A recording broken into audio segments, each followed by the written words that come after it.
Well, hello there, YouTube, and let us continue this painting that we started in the last virtual painting session. Remember, the schedule is 12 o'clock p.m. Eastern Standard Time on Saturdays, 5 o'clock p.m. Eastern Standard Time on Wednesdays. So, what do you say we continue this painting? So, hello there, Kathy.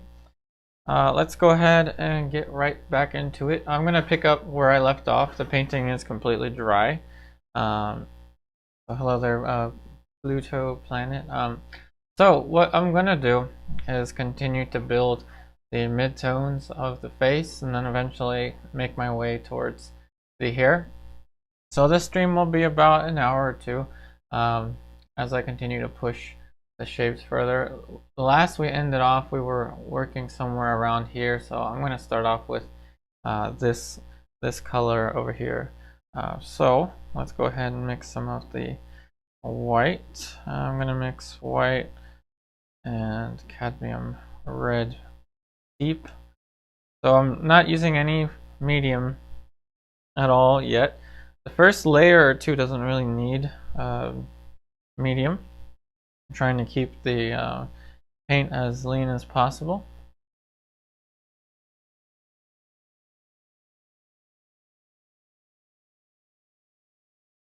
And I'm using a little bit of lead tin yellow, transparent mummy, cadmium red deep, and just really whatever I can figure out. Alright, so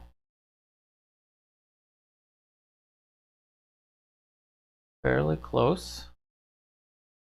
I'm noticing on my computer screen the colors look a little bit more saturated than in real life, so it's not as bright yellow as it appears on your screen.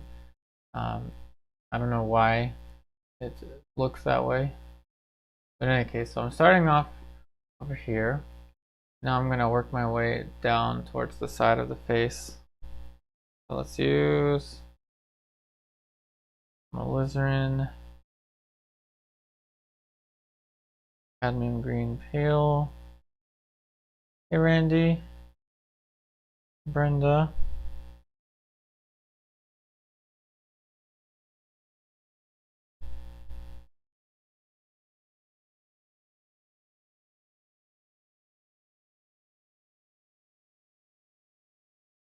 Alright, so trying to keep the paint, like I said, as lean as possible is the goal.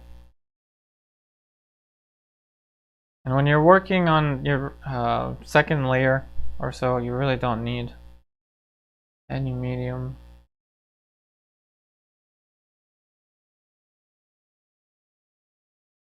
Alright, so that should be about good for that.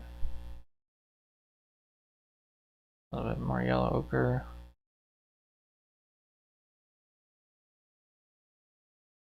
Hey Dado.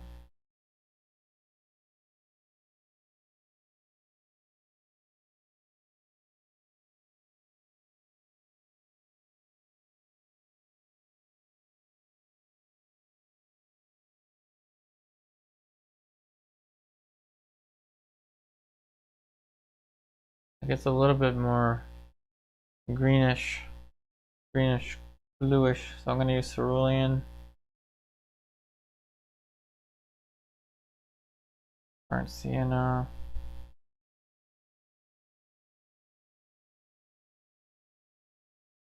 Okay, thank you.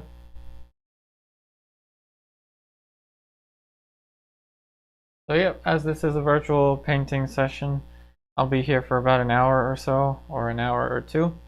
So feel free to draw or paint along with me.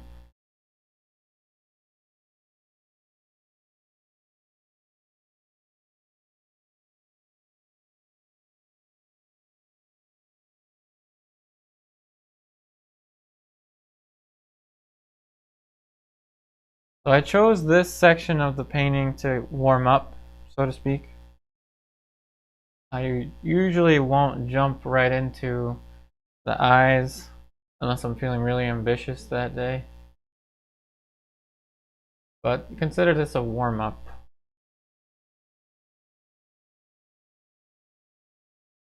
The model is one of my models by the name Madeline. I am painting her from life. Not currently, of course, that's from a picture, but I'm working on some paintings of her from life. So that's one thing that's actually really useful, is that I have kind of in my memory the way that her skin tones look or her structures look. It's a little difficult to try to get that out of the photo reference at times.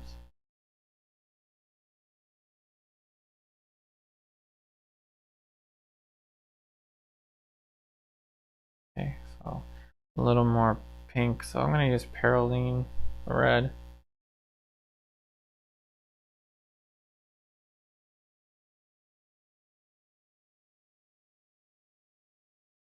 Now earlier today I was streaming a lesson for my online students. We focused in detail on the eyes, or on an eye, and I had a little bit of a microphone problem. So if at any point audio cuts out, let me know. Just type it there for me. I'm not entirely sure why that happened, but if we have any audio issues, someone definitely let me know. But I will be more quiet as I paint. So if you're hearing a lot of silence and I seem to be speaking, let me know. Hey Randy, let's see. The lessons that I teach for my online students is using the same type of format, except with my online classes, the difference is that I'm painting at a slower pace, and I'm also I'm allowing them to send me images each week for virtual classroom, which is a video where I give everyone advice on their projects. The Zoom option in my online classes on Patreon is like office hours, where I'm working on studio paintings and we can speak together camera to camera, but it's not the same thing. And we meet every Tuesday at the same time, 12 o'clock Eastern Standard Time. So if anyone ever wants to paint with me camera to camera on Zoom, definitely check out the group Zoom tier on my Patreon. Hey Michael, I'm doing good, doing well. Hope you're doing well as well. Right now I'm more or less just warming up. Let's move on to here. Let's try to correct that greenish yellowish color that you're seeing there, although to me it looks fairly close, but I'm gonna try to adjust it a little more. So let's go with Transparent Mummy.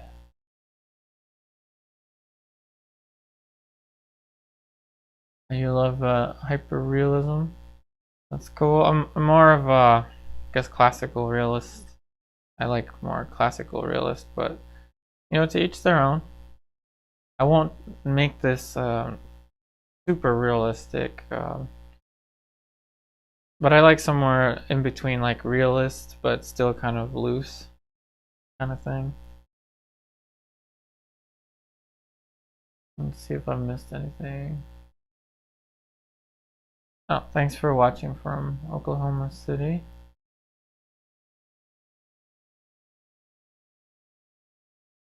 Oh, awesome. Yeah, pencil drawing, Michael, that's a really good way to improve on your skills.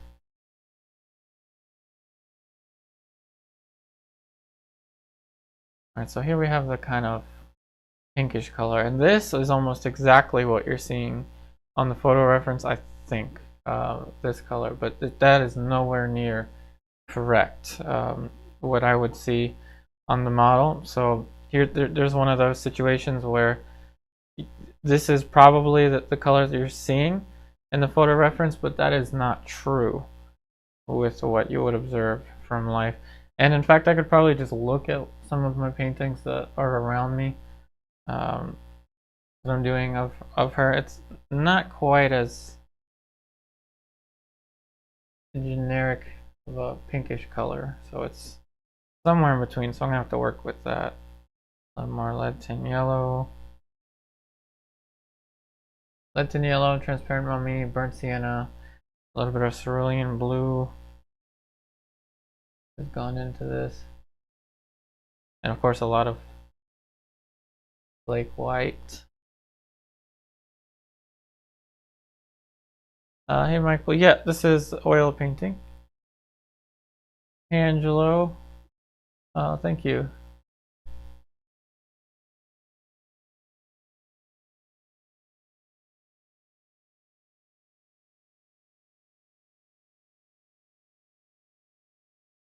I'm gonna make a note now for the hair, and I'm gonna get a huge brush. I'm gonna start over here.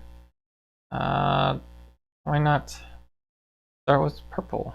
So Dioxazine Purple, Alizarin, a little bit of raw Umber, Cadmium Orange, Cadmium Scarlet,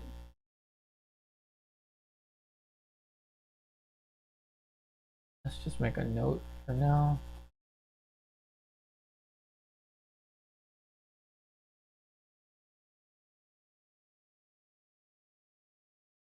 And I'm using all bristle brushes.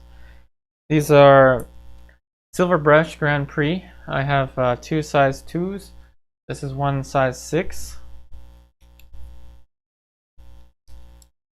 Alright, so now let's go into this section of the painting. Yellow ochre, burnt sienna, Terre Verte,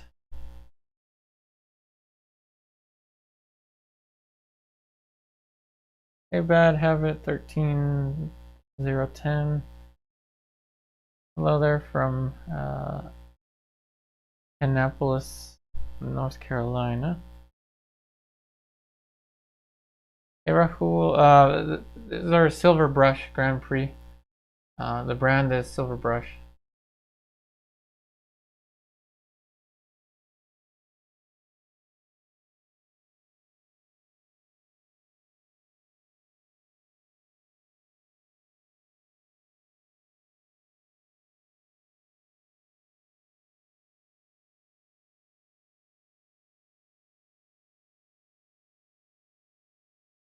So it's much more pink over there, but I'm going to transition into a cooler skin tone now. A little bit of Cobalt Blue.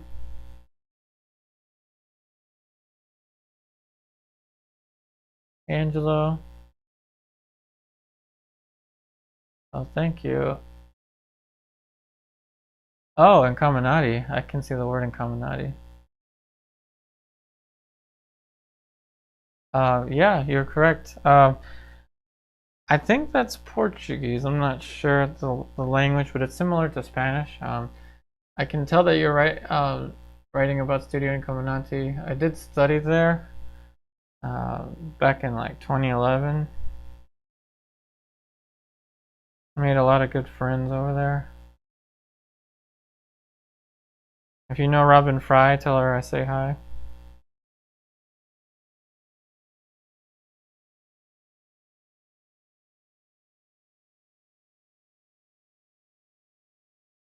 Alright, good. So I have the tonality that I want.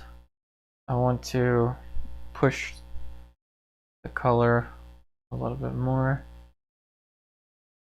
So there's a bright kind of pinkish orangey highlight of Cadmium Scarlet. This is actually very similar to the Incaminati palette. I changed it. I have some classical colors in here like lead tin yellow, but it's definitely based on that.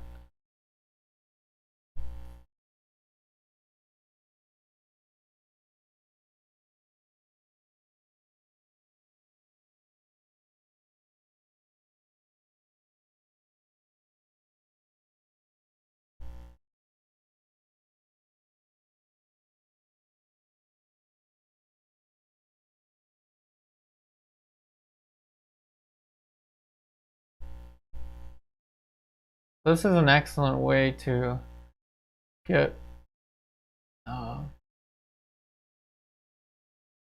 started with your second layer, especially if you are working in this kind of approach. Start around the mask of the face. Give yourself time to get the painting. I want to say get the painting started, but of course we already started it.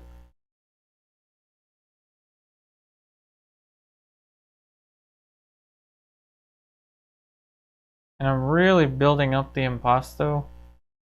It's not a heavy impasto by any means, but I am building up the layers. There we go. Nice note.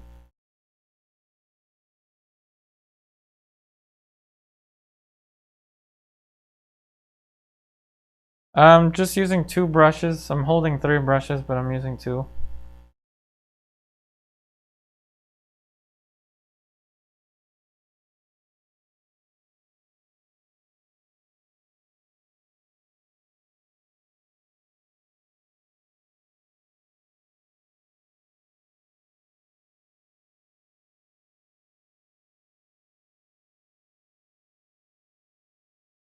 So raw umber, a little bit of transparent mummy, Terre Verte,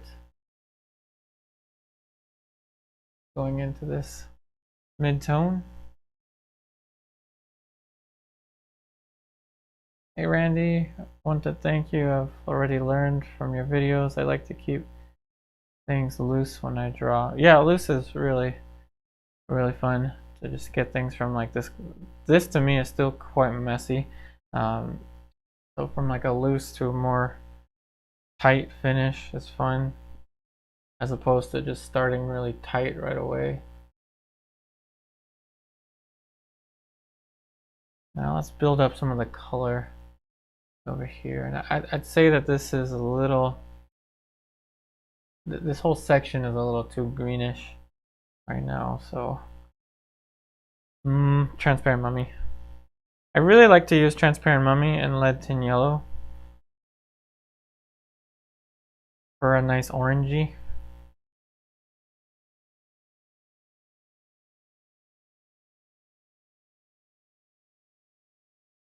Hey Lady Noctum, thank you.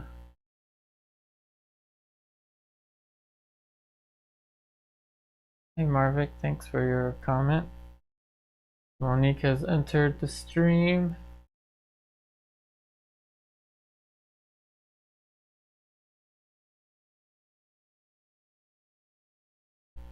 So I'm really just adjusting color right now.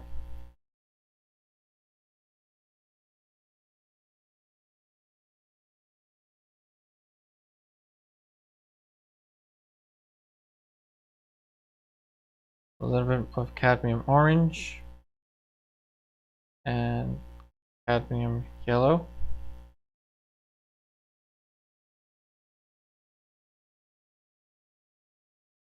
And one of the nice things about Flake White is when you're building up your lights, it forces you to use more paint, which is great.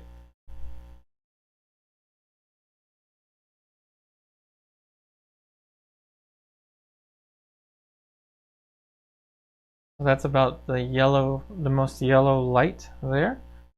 So now everything else is going to step down in terms of yellow.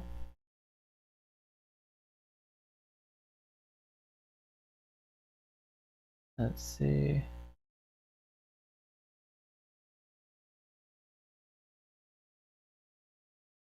Hey Rahul, let's see, for how long are those paints on your palette for an eternity?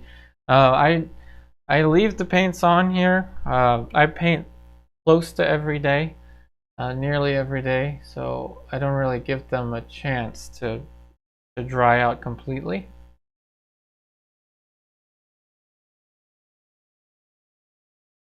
And for everyone wondering, this is a continuation of the last stream, the continuation of the last painting.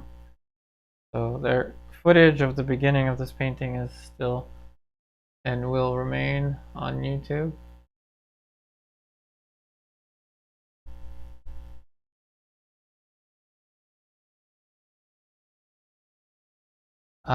In terms of pronunciation, I'm not the best when it comes to pronunciating names.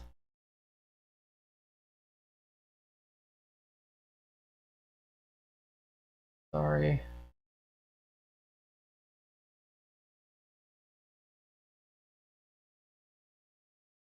I can try, but it's very difficult for me.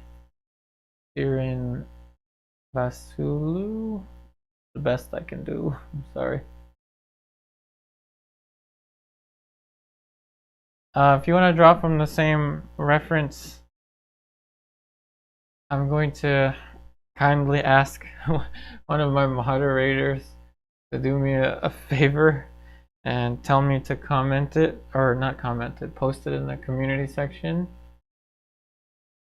of my YouTube channel. Because I believe I was supposed to do that last time.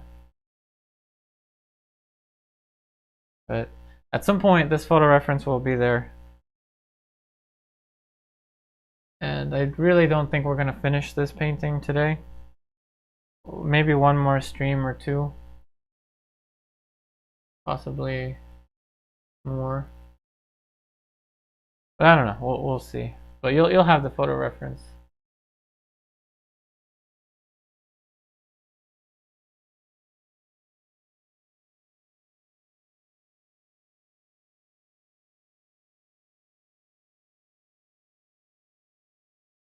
Take care, Angelo.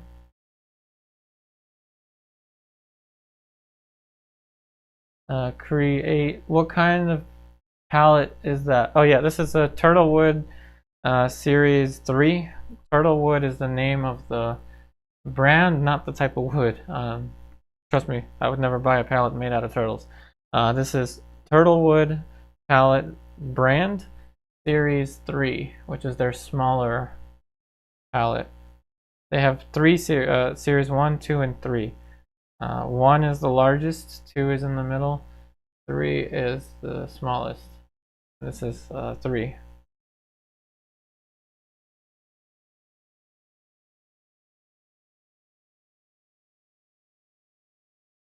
So if you look up turtlewood.com, you will find they're really nice. They're handmade by the guy that owns the company. I'm not sponsored by these brands or anything, so I'm just letting you know.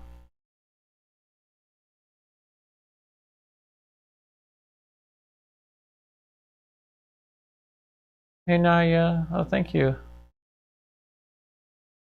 Hey Rahul, for how many hours will those paints, let's see. Some of them, like Perelyne Red is like my slowest drying one, and it'll probably take like a whole week to dry. A faster dryer would be like my raw umber, which will probably, it's a little bit off camera, but it's like right there. That one will dry in like 2 days. A big thing of raw umber will dry in 2 days. So if the slowest drying takes 2 days to dry and I paint like every day, it's not too big of an issue. You'll find a lot of full-time painters would have their palettes looking like this, just because it kind of saves you time. It also dries out the oil if you put new oil paint over top of dry oil paint. Are these palettes expensive? They're a little bit. They're a little expensive, but this is a lifetime investment. So, oh yeah, no problem, Rahul. Thanks for the comment. New Wave is another good brand as well. New Wave palettes are really great. Turtlewood is just like, for me, since we're talking about palettes, let me take this off. I am a huge fan of palettes. I'm going to show you the bottom of it. He even signs it, the guy that makes these palettes. So there you're seeing Turtlewood. It kind of wore off a little bit, but turtlewoodpalettes.com, and he even signs it. And he made this one in 2019. I love that kind of stuff, like that kind of finish to these palettes. So for me, it's like so awesome to be able to have this. So it's well worth the money.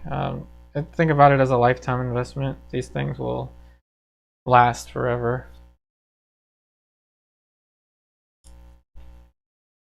Okay, so let's get back to the I want to say this needs a little more work before I get into the hair color.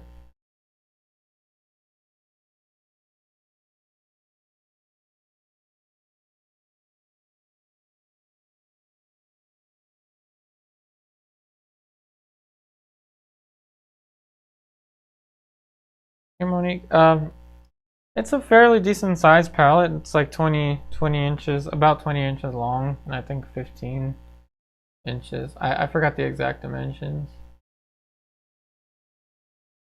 But it's well worth it. I can't imagine going back to like a small palette. Alright, so I think we're almost ready, almost warmed up.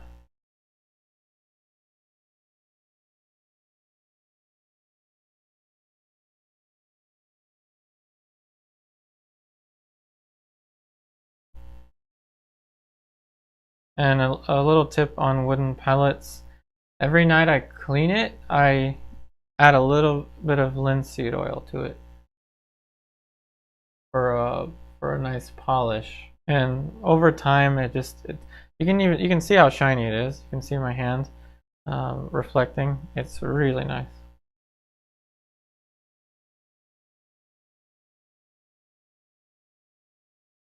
Yeah, similar. Although Randy, the Bob Ross palette was a acrylic palette, or plastic.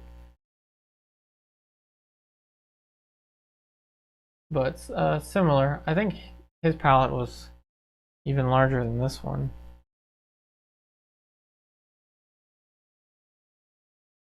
Let's get a darker halftone. Raw Sienna, Lead Tin Yellow, Viridian.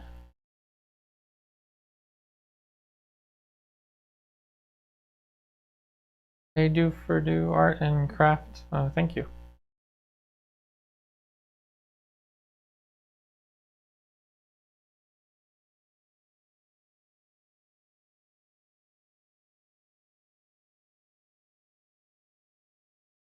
So basically what I'm doing is I'm trying to find good places where I can easily mix a color and a value and just slowly start to turn form now.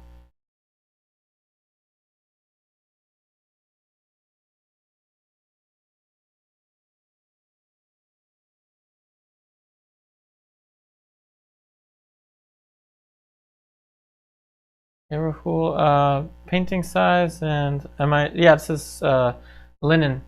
This is a double oil primed fine texture linen. The brand is Classens, and I stretched it on 12 by 16 inch stretchers. I purchased the linen double oil primed, so all I had to do was tone it. So I toned it. You're seeing the side of it right here. This is the primer over here, the oil primer, and I toned it gray with black and white Alkyd oil paint.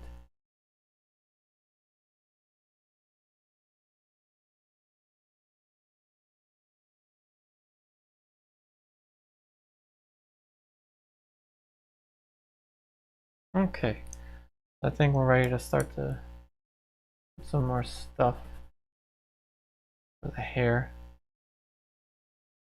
Now for the hair, I switched to a much larger brush. This is a size 6. Same brand, silver brush, Grand Prix. Size 6. Filbert.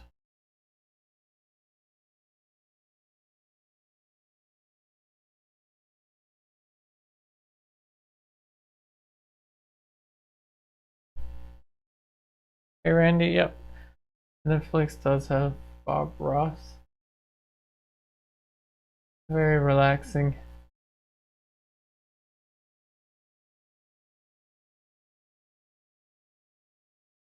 This is a good time now to adjust the edge of the hairline. I talk about this a lot with my online students. This edge.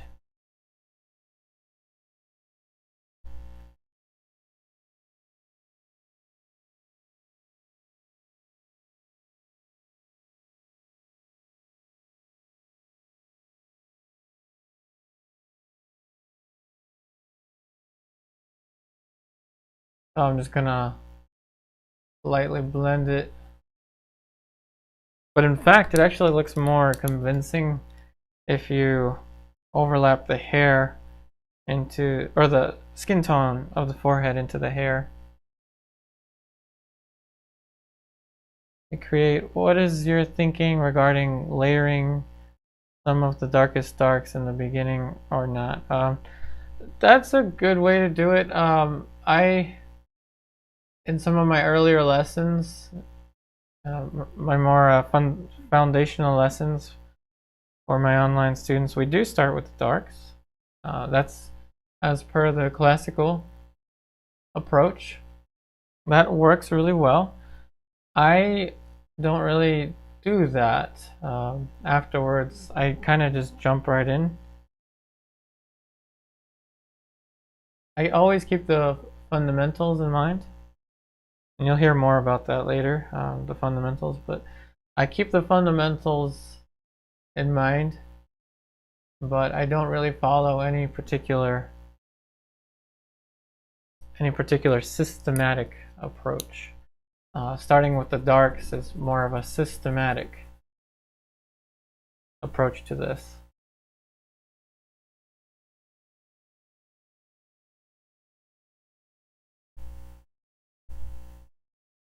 Now we can really start to draw out some of the light and dark shapes for the hair. I'm using raw sienna, cadmium orange, cadmium scarlet. Hey Rahul, let's see. What are you using to thin your paint? I'm not thinning it at all. I'm trying to keep it as lean as possible. Lean meaning little oil. Well, obviously there's no extra oil in here, so it's going to be really lean whether you thin it or not, but I'm not using anything. All I have here in the cup is Gamsol. So whenever I do need to thin out paint, I'll use just Gamsol. But like a drop of Gamsol. Never, not more than that. Hey Leslie, can you do this with a limited palette and cotton canvas for beginners? Sure. Yeah, you can. Yeah, limited palette's great for beginners. I start my students off with the Zorn palette, and then eventually we add and add and add more until we get to what I call an unlimited palette.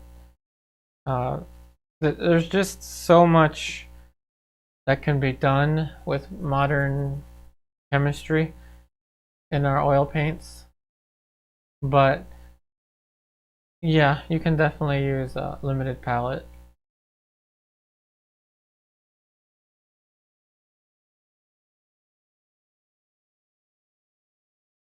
Let's see. I'm gonna look for more questions. Hey Kay, okay, I don't think I can read it. I think this is French. I need Cecile. One of my students here could definitely translate for me. Hey Ingrid, looks amazing so far. Thank you for teaching us. Greetings from Croatia. Thanks for watching from Croatia.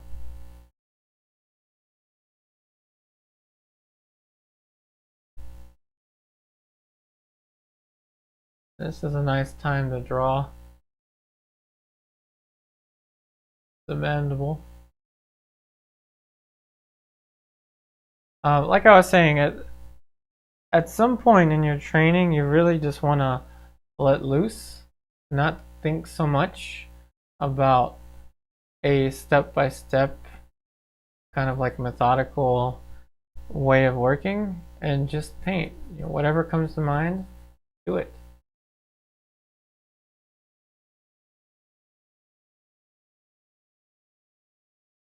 And so that's what I'm doing. I'm just adjusting as I go, little by little, kind of just putting the paintbrush on cruise control and just going with it, adjusting wherever I need to. This is a perfect time to pull out this structure for her jaw. Let's see. Yeah, no problem, Leslie. Can you please tell me what color mixture you're using for the shadow under the cheek? That would be very hard for me to tell you exactly, but something similar to this would probably be, I'd say, raw umber yellow ochre, transparent mummy, and maybe cadmium green pale. So something green, like maybe like a Viridian if you have Viridian, raw umber, and something warm, not too warm, like burnt sienna or something. That's how you can get something similar to that.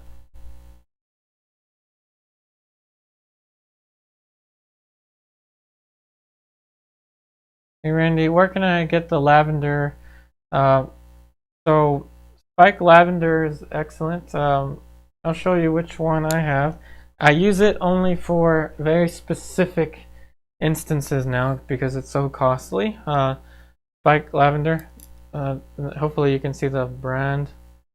Chelsea Classical Studio Spike Lavender. This is a excellent solvent, much safer to breathe in than anything else on the market from what I hear. And you can get it on Jerry's Artorama, or you can also find it on Amazon. If you're in the UK, then Jackson's.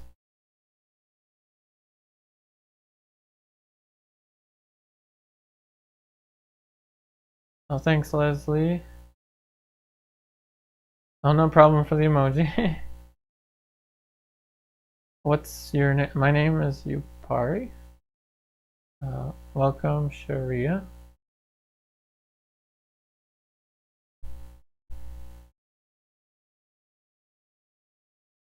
Okay, so now this is an excellent time to get the shape of the mandible. And this is definitely more greenish. It's way cooler.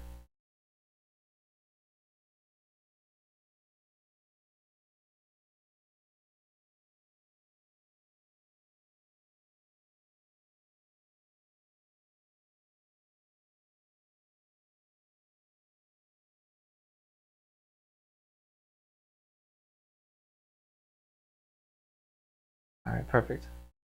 I think.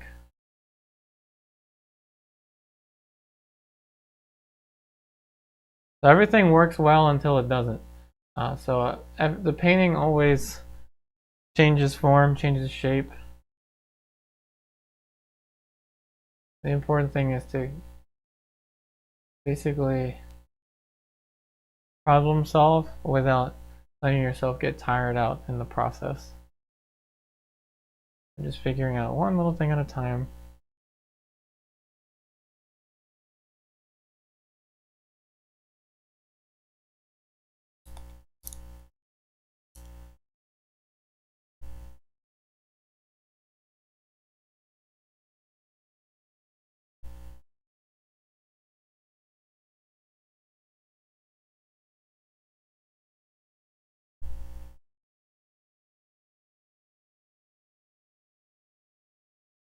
Hey Edward, let's see.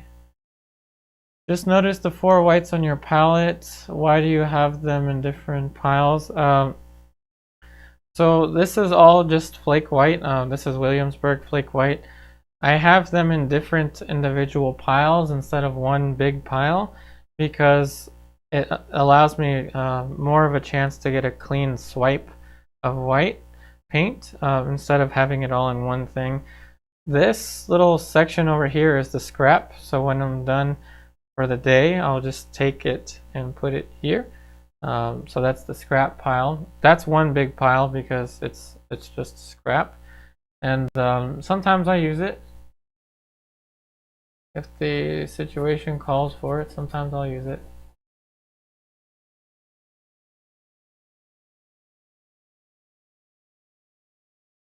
Now I'm gonna go ahead and adjust this shadow shape. First thing I need to do is remix that color. So I'm gonna just use the hair first. They're very similar in value, so I'm gonna start off with the hair, then adjust the color of the brush.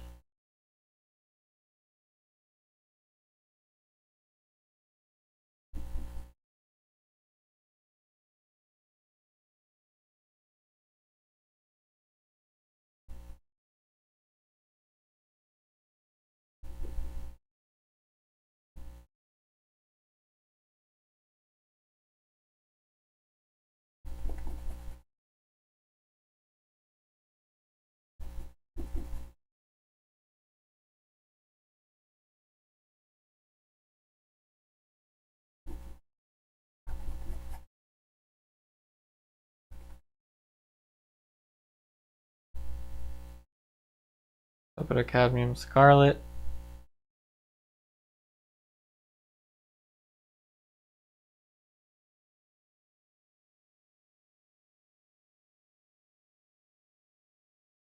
Hello there, Luxem Art.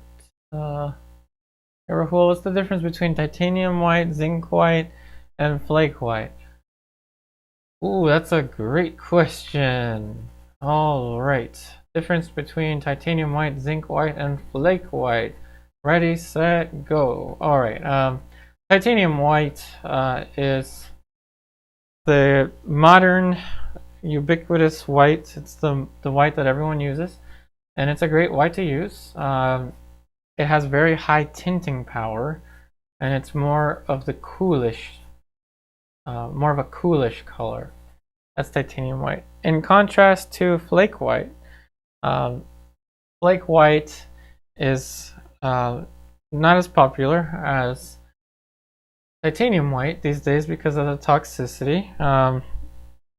It's better for portrait painting or figurative painting.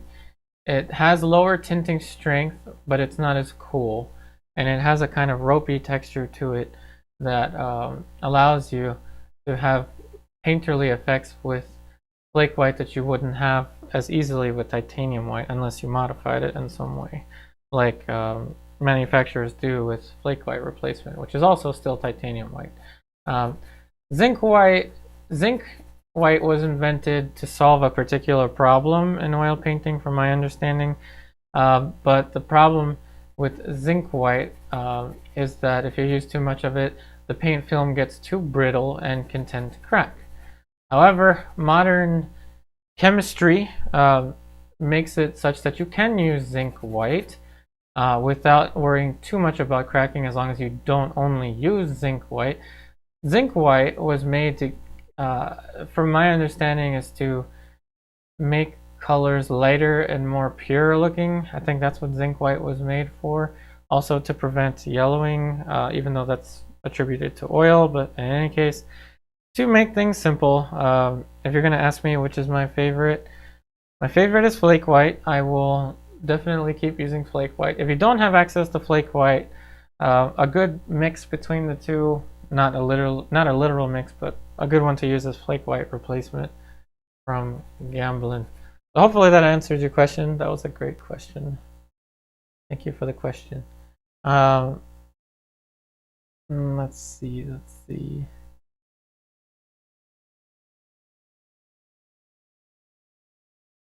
Okay, I don't think I see any more questions.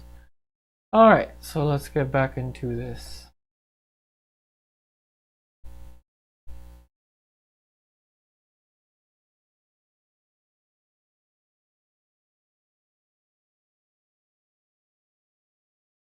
Alright, so now I'm going to take this color and now start to figure out the shadow color. And you always want to paint the shadow color in relation to the light, never one in isolation of the other. Now when you're painting from a photo reference, the photo is flat. There's no getting past it. It's dimensionless. It is a approximation, a meager approximation of what it's really like to look at someone from life and paint them. And I strongly suggest that you paint from life as much as you can. Do not just restrict yourself to photo reference. I do not like having to paint from photo references. I do it because I don't have a choice. Financially, it's just easier for me. It's best for me to paint from life when I'm working on my own private studio work and use photo reference for everything else. But I will say that when you're looking at light in relation to shadow, ask yourself, is this similar in hue to this? No, obviously not, but you can relate the characteristics of it. So for example, I have to really close my eyes and remember what it's like to paint her from life. This is much more of a warmish tone, orangey tone. This is greenish gray. That doesn't make sense in comparison to what I would see from life. So I really have to play this game in my head. Am I painting something that I'm seeing in the picture that wouldn't exist from life, or am I painting something that would actually exist from life?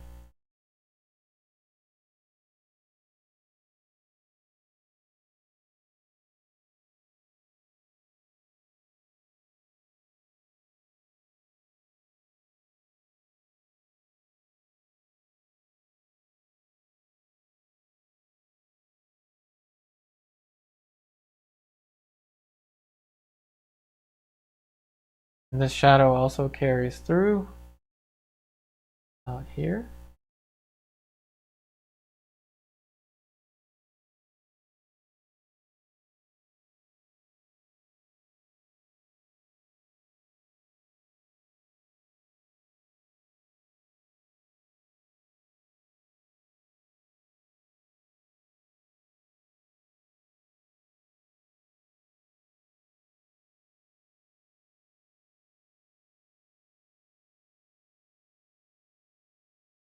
Okay, now that we're painting the hair mass, the shadow mass in relation to the light mass, we're going to have to now relate these masses to one another with the inclusion of the background color.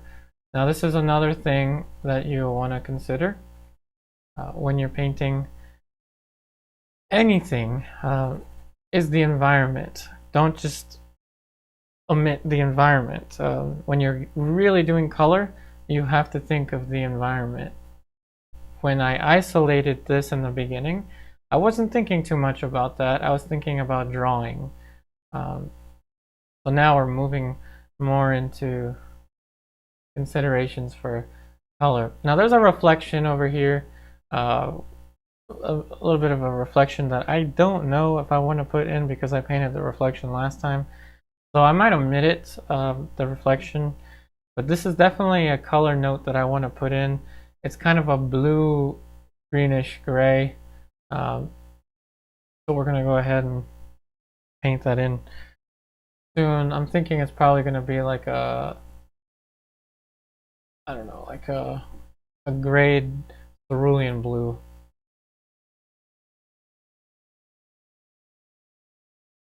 Cerulean blue, lead tin yellow, black. And here's where I will thin out the paint for the background. Just a drop of Gamsol. That's missing some of the greenish tone to it. cadmium green pale. Do not just paint a generic gray or brown background. That can be quite boring. If you look at a lot of paintings and it's just gray, gray, gray, gray, and gray background, that can be kind of a bore. So search out the color, paint from life, and you will see it. Copy the photograph, and you will be defeated. You have to constantly relate things and paint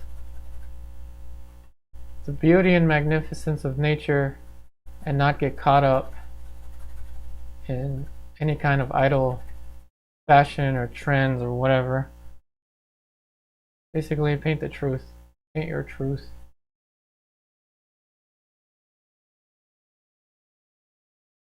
So there it is. It's a gray, but it's a greenish gray, greenish towards the blue, blue-green. Nowhere near as boring as taking just a generic brown or a generic black and white or even a generic limited palette looking background. This is beyond that now. Let's see, what have I missed? Rahul, let's see, do you sell all those live stream paintings and do you take commissions? I currently do not take commissions as I'm working on I have a lot of work in my studio paintings. I do sell these paintings. I try to sell them. They're on Etsy, on my Etsy page. Hey Carol.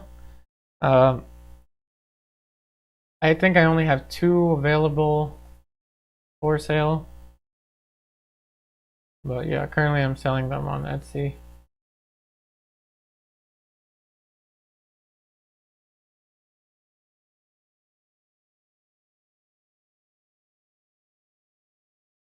Okay, so now I really have to decide whether to paint the reflection or to just keep it simple. I might just keep it simple if I'm being honest, but if I can't make my mind up just yet, I will just work around it and eventually figure it out.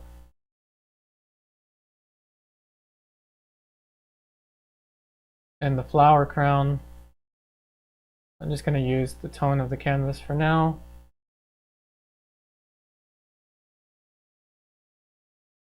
Okay. Alright, so now that we have some information for the hair, information for the background tone, I'm going to get back into the face as the face is still pretty underdeveloped. So a little bit more of the reddish middle tone.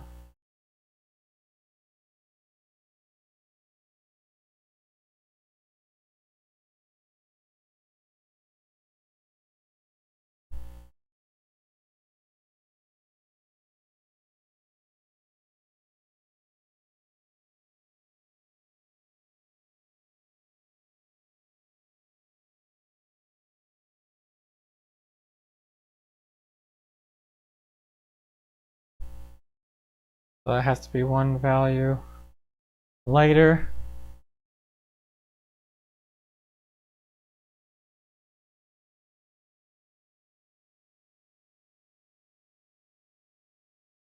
Well, that's wrong. I'm gonna zoom you in now because we're gonna, for the rest of the time now, we're just gonna stay here and start to push the face further.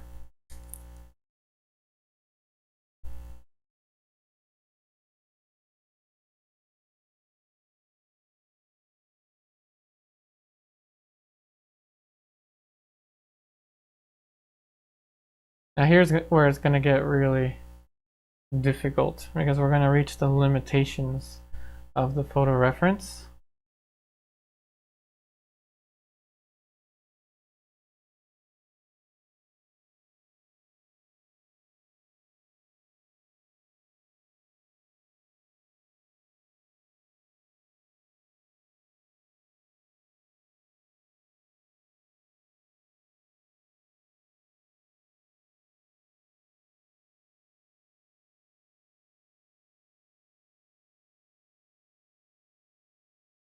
So it wouldn't be quite as bright as you're seeing in the photo reference, so that's one distinction that I had to make really clear right away.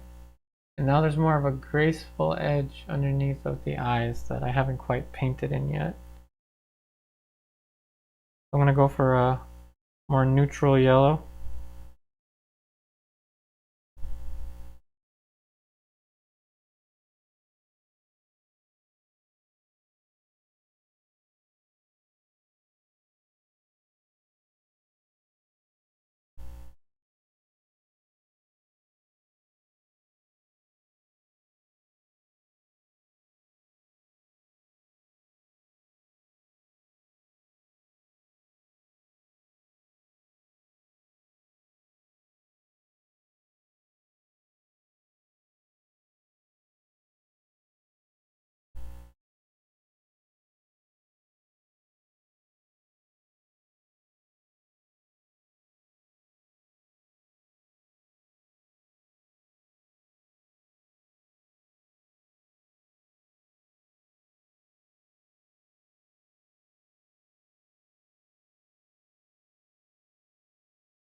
Now for my online classes this morning, we started a study of an eye.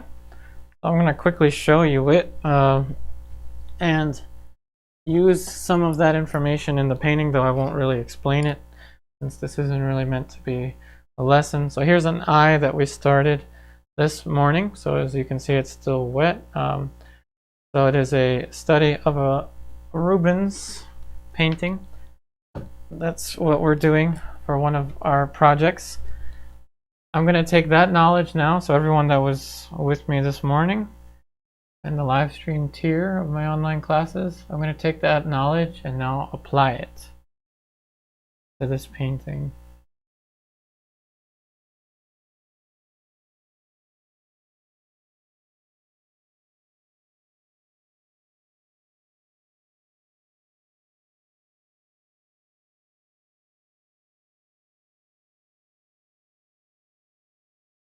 So we're going to look for the side of the eyelid. I'm going to need a smaller brush for that soon, but I'm going to try to keep the largest brush that I can for as long as I can.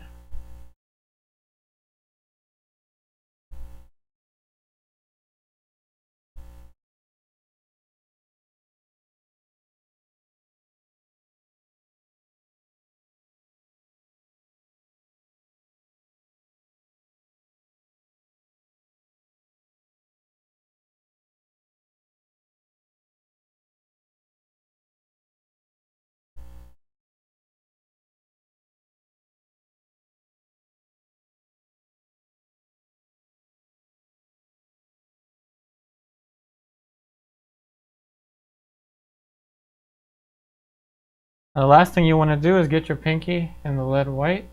Not the last thing you want to do, but there's much worse things than that. But I don't want to accidentally rest my pinky on there, so I have to be very careful now.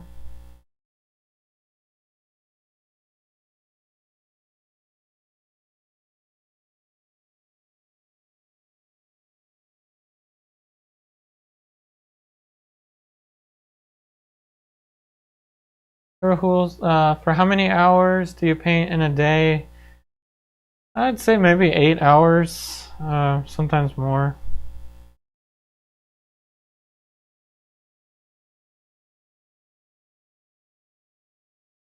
Usually around 8. I used to paint more online, as you remember in the past, but now I'm spending much more time developing my studio works.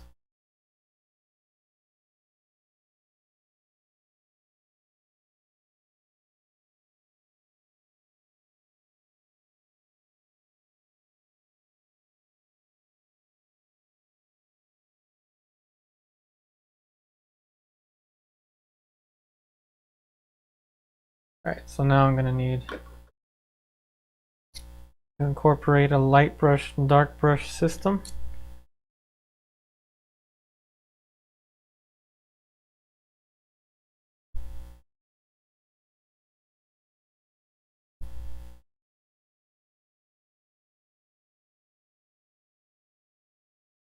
A little bit of raw umber, raw sienna, burnt sienna, cadmium green pale. This will be our dark.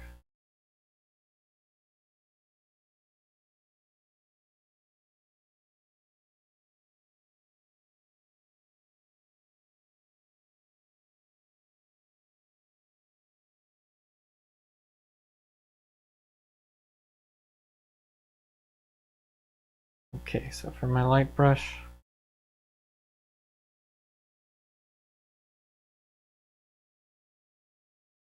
lead tin yellow, cadmium scarlet, ton of white,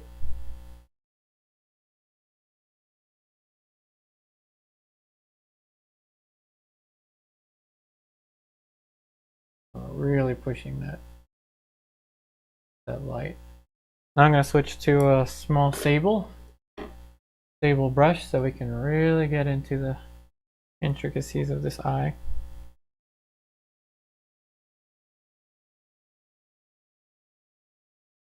And I'm going to need a mole stick for this.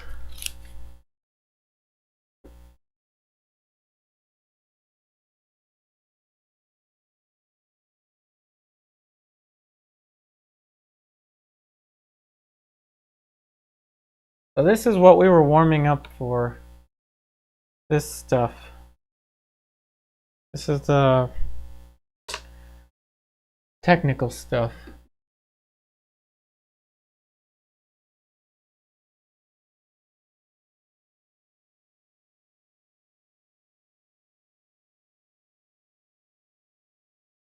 Now, I'm not going to go in and just randomly draw little dashes there for the eyelashes.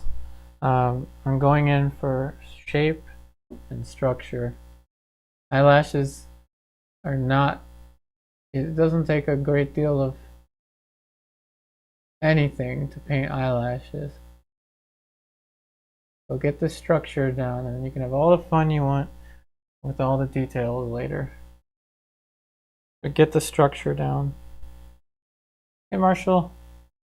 Alright, question from Rahul. So what do you do after the live stream? Do you continue this painting or do you paint something else? I'm going to switch to something else. One of my studio paintings after the live stream ends. I'm going to just work on this during the YouTube live.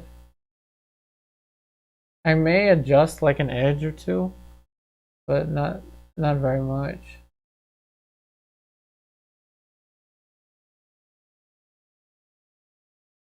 Now there's going to be a kind of pinkish section over there.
Hey Marshall.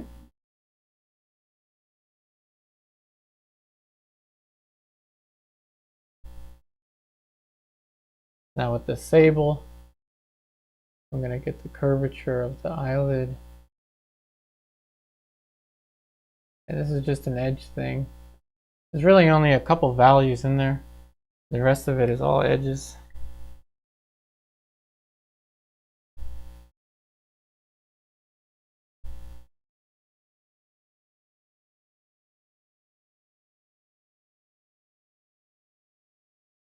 So black and white and some skin tone gives us the sclera.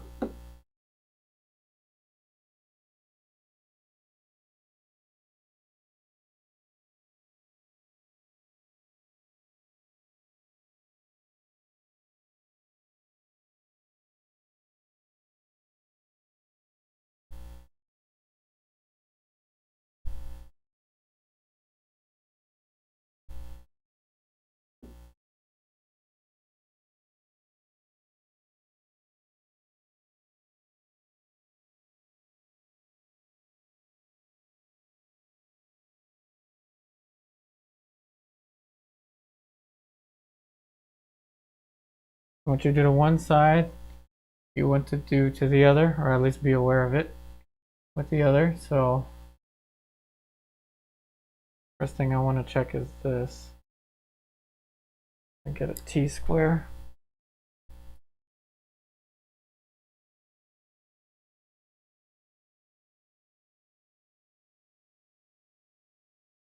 Alright, so I'm going to have to pull. Alright, the top matches here, so our symmetry is good here. Here is a little bit of a problem. So I'm going to have to adjust the tear duct to the right, our right, lower it.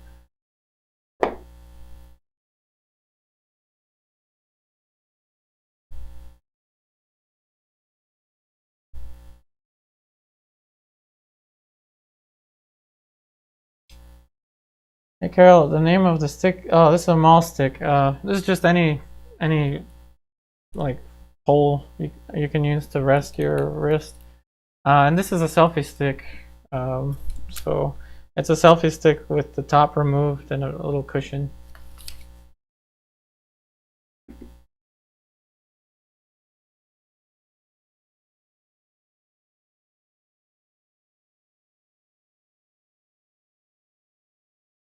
You only really need it for like fine detailing.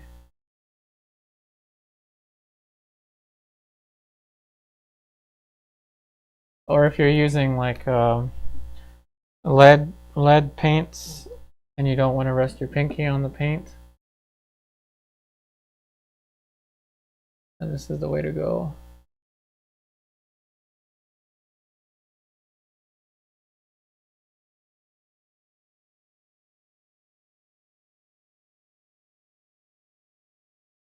Hey Tihi, Tihi Das, hello.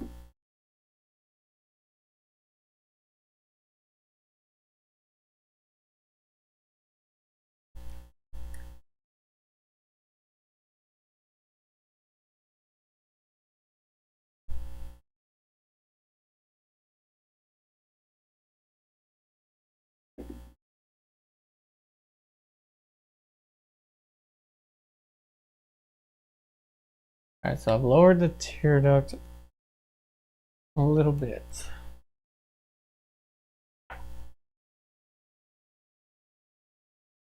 And now they match. Good.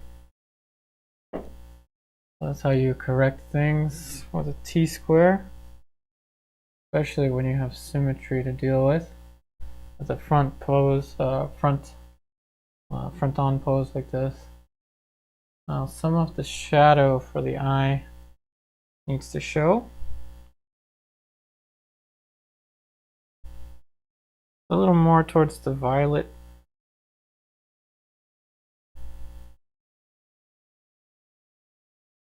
A grayed out violet.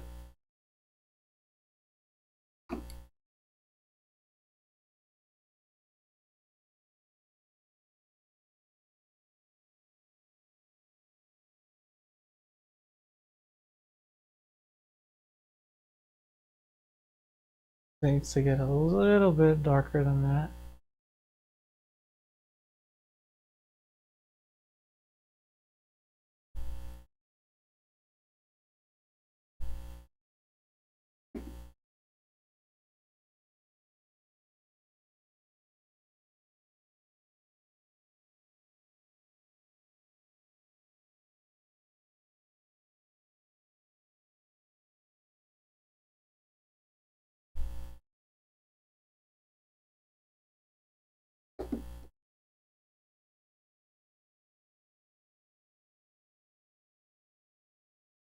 And now I'm going to gradate this structure. We're going to have the value underneath of the upper eyelid.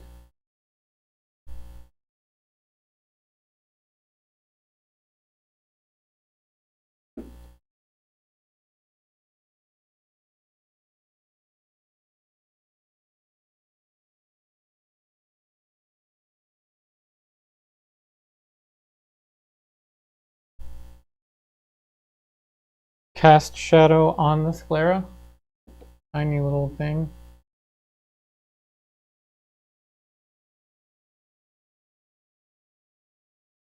That you need your sables for.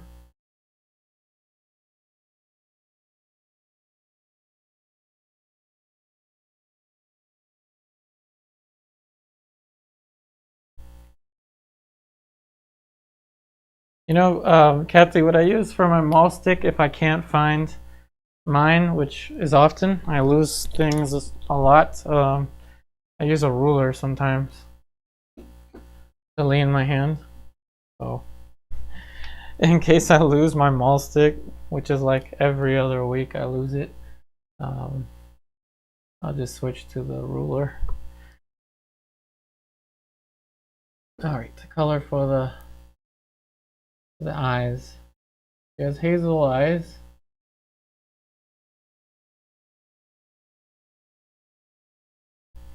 A little bit of a brown tone going in here now.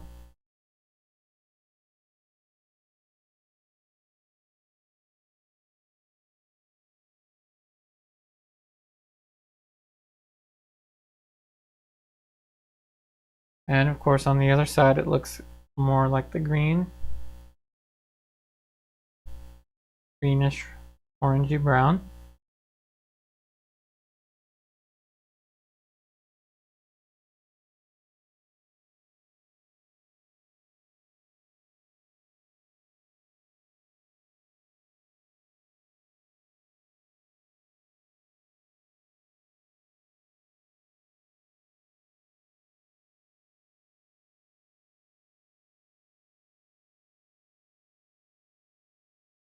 And we're gonna deepen the value for the pupil.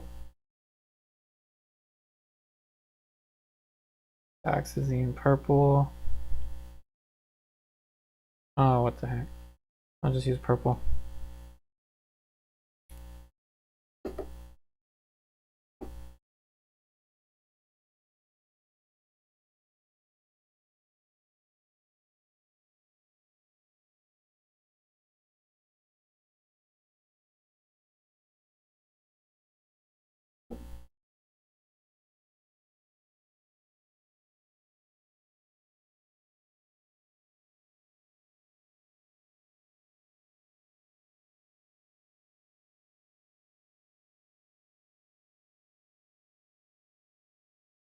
Now this needs some more specificity. So there's going to be a shadow casted on the sclera. And even the shadow casted on the sclera gets a little bit of attention.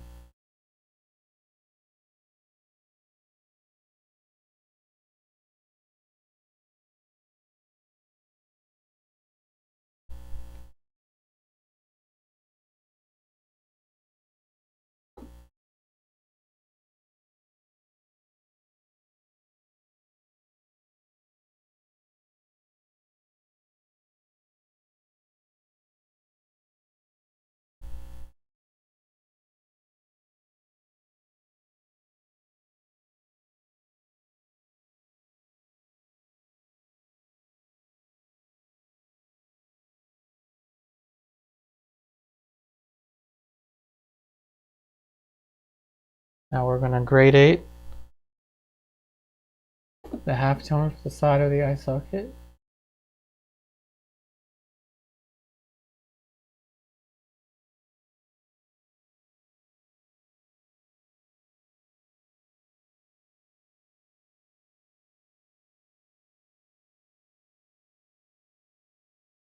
What size sable brush are you using on that? This is a size 3.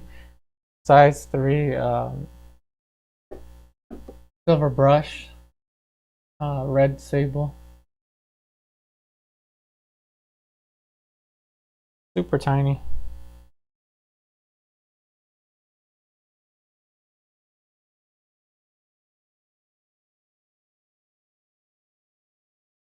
Now this is really just like 3 tones, 1, 2, and 3. The majority of the work is being done in the edges.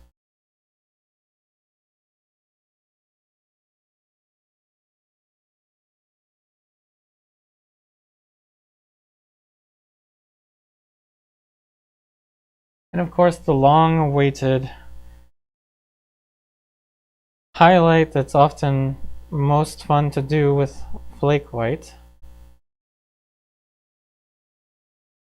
is the highlight for the eyes. And it looks bluish to me, so I'm going to use Phthalo Blue, Phthalo Turquoise, and white.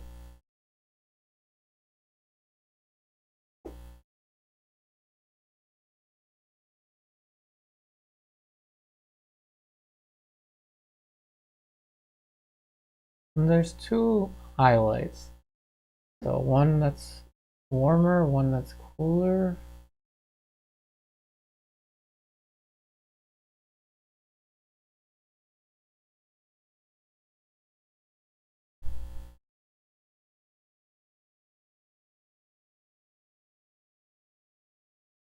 Then clean up the brush, and we're going to remix another color for the warmer highlight. So I want a transparent, fairly decent tinter, so I'm going to use Indian Yellow.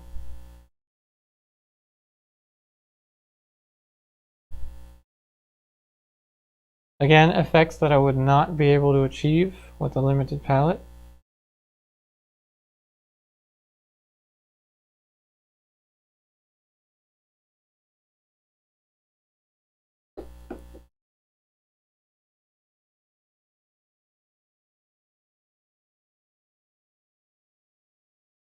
Super tiny. Yeah, sables are needed for this. Here. All right, now we're getting somewhere with that. Slowly. Now we need to gradate this. See how this is too flat of a transition.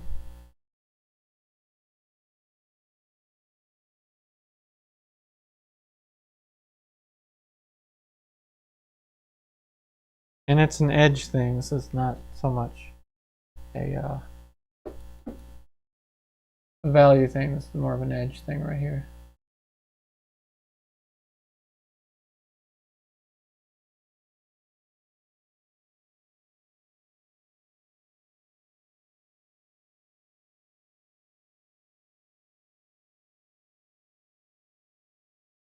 So slight.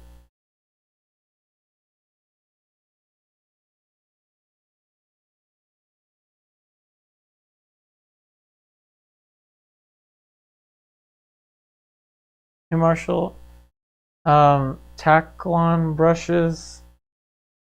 If you mean the synthetics, those work pretty well too, but they don't quite pick up as much paint. So like this is a synthetic that I used to use. I have a couple other synthetics, like this is what I probably would have used in the past. Not so much anymore. The synthetics, they work, but they don't pick up. From my experience, they don't pick up as much paint. Sables are nice because they pick up a lot of paint, but they're very soft, which is weird because I usually associate brushes that pick up a lot of paints to be on the stiffer side. So that's what makes sables really nice for detailing like this. And the iris has the little dark ring around it.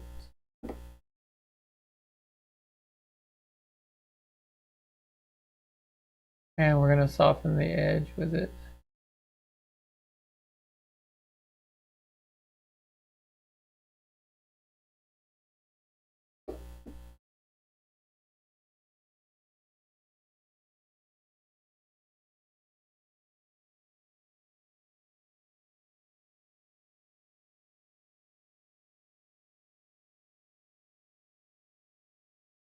Alright, so now there's a shadow being casted on the iris itself.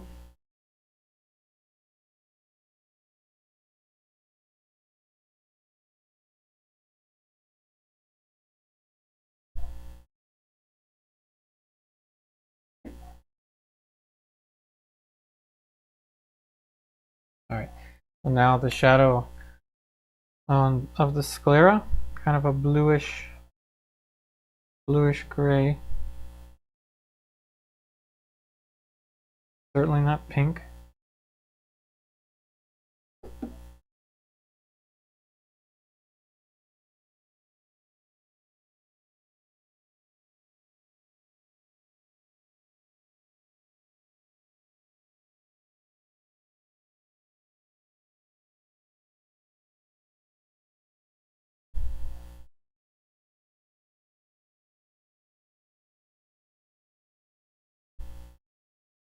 And this is no different than a still life. You know, last time I did a still life, it's the same thing. It's just, it's skin tones and anatomy. That's the only difference between a still life and a portrait painting.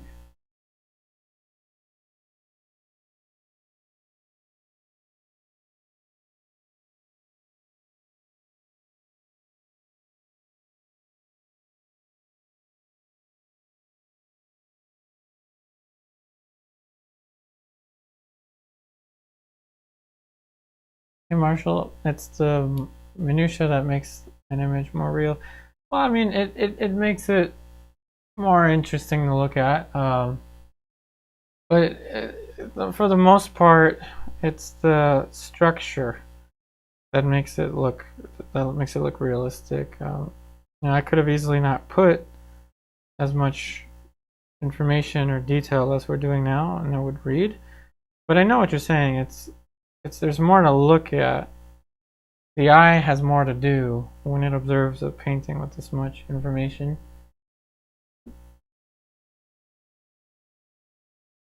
But it's not a photographic look or a photographic style painting. Everything involves a sense of structure, some type of visual dynamic that one wouldn't get if they weren't thinking of structure.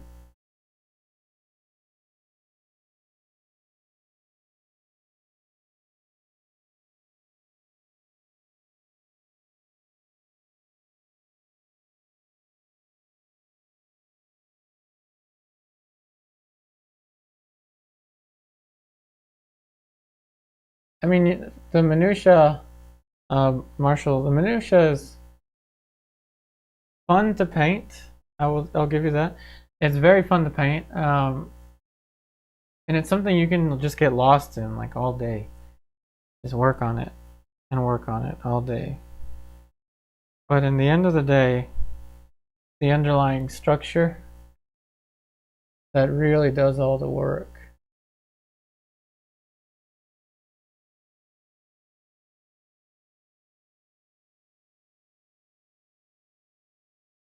Now the tear bag on the bottom gonna have some more blending.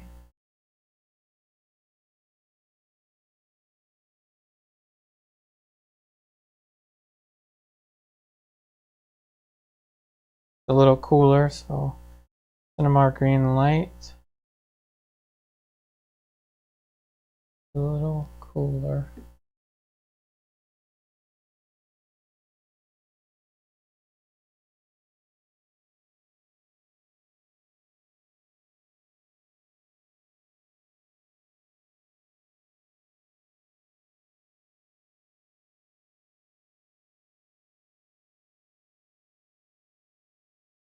And now we're going to put in a side plane. Lower eyelid.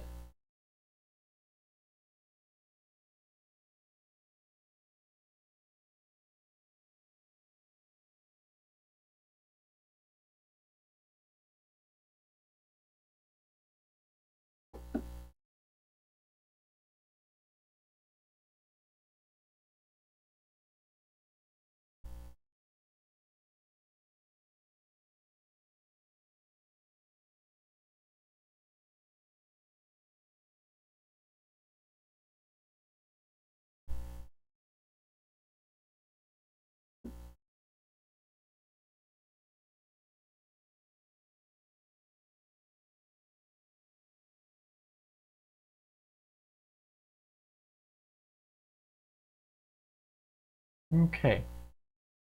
Now we're going to put more structure for the nose. So you're seeing the little pattern here. So we started off with the mask of the face to warm up, and we put some of the tones around here, and now that we're all warmed up, we are putting more structure into the painting. So with the nose, you have to warm up just like anything else. So a deep red.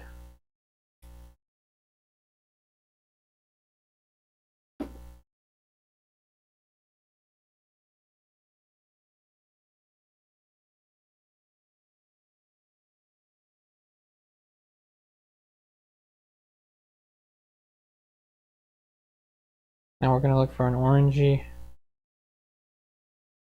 mid-tone.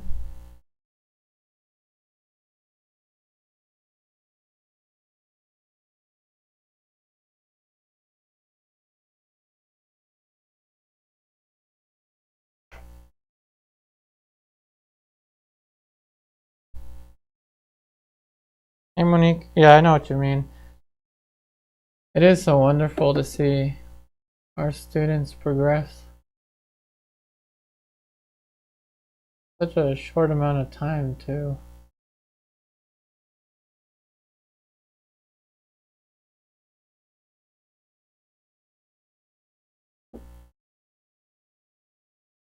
Alright, so let's gradate this little tone now. A little bridge going right into the side of the nose, the wing of the nose.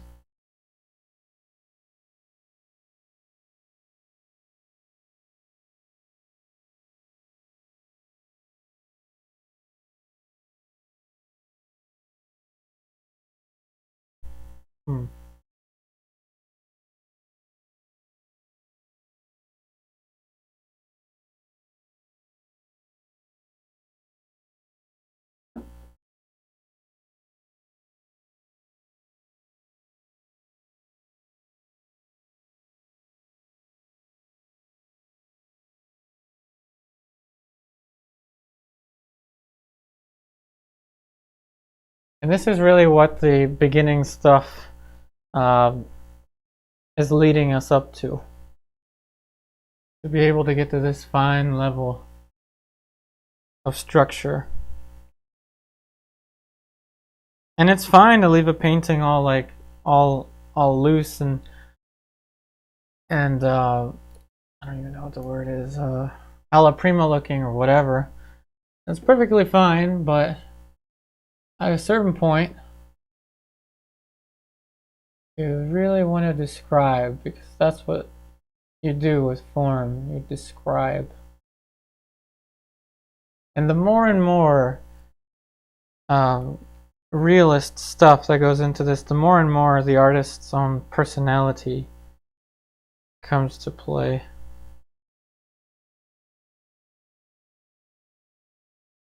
Yeah, you're right, Carol. The value changes are very subtle. Hey, Eve.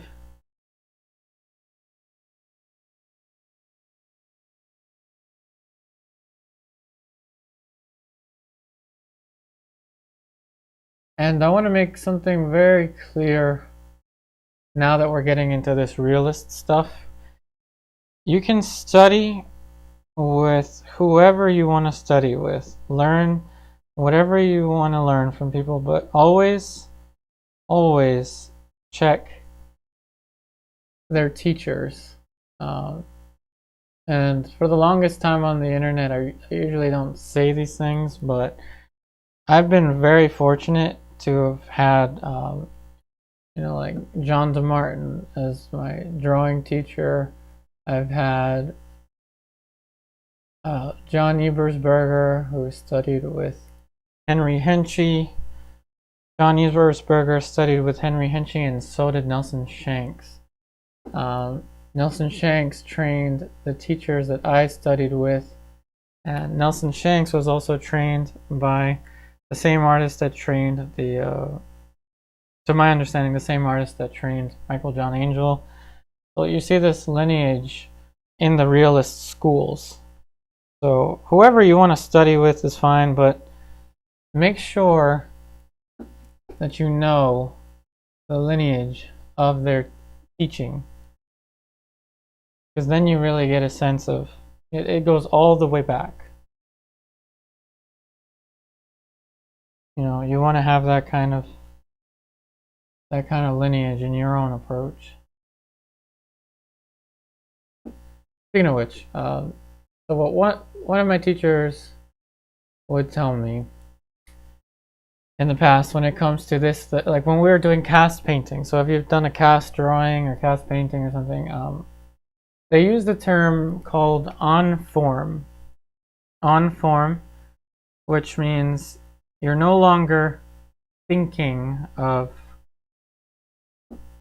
you know, you're not, it's weird to say, but you're no longer really thinking of the model.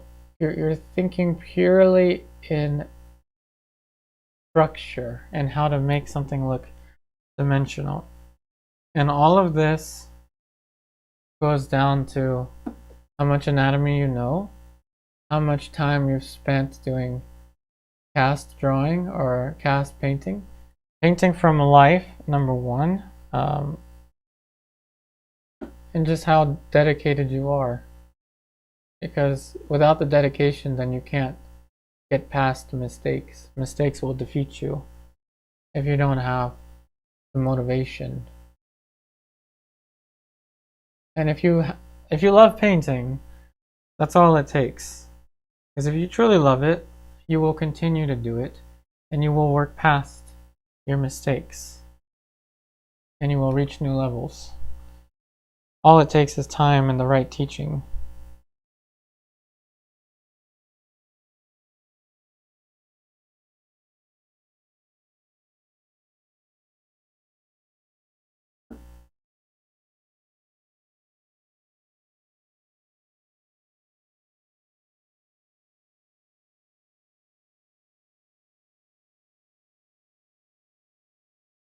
Hey Barbara, oh thank you.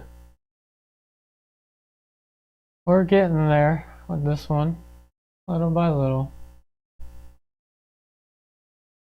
We're going to get a reflection for the side of the wing.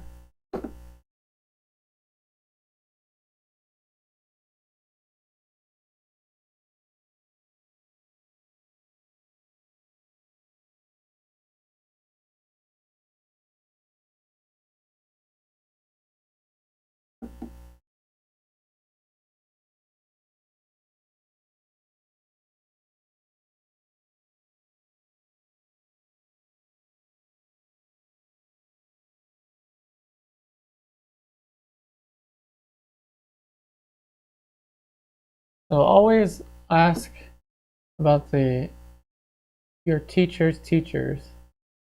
My mentor, one of my mentors that I would paint with, his teacher was Daniel Green, and he would always start very loose, very expressive, and then pull things together. There's so many different approaches.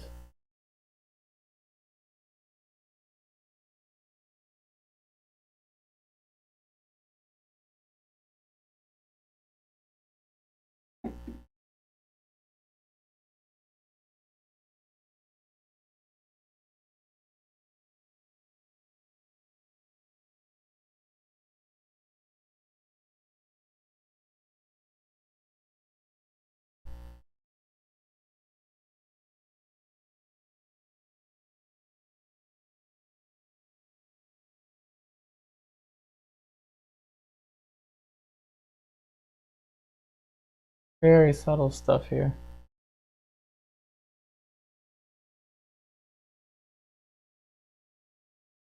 Now for the frontal plane, the bulb of the nose, we're just going to go with one bold brush mark if we can.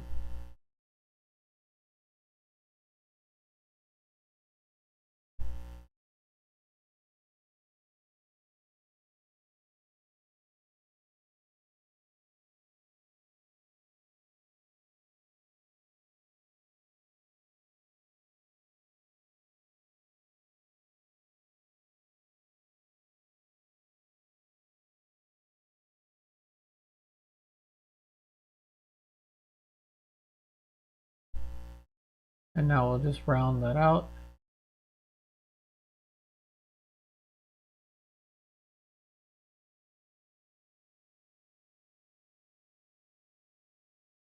And now let's soften some things. I'll get a blender.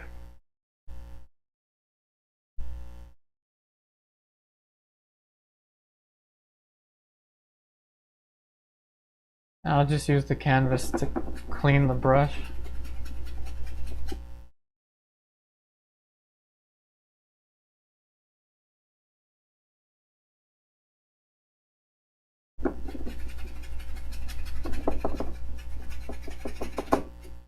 I just dry clean those brushes. Yeah, Daniel Green was amazing. Amazing. Rest in peace.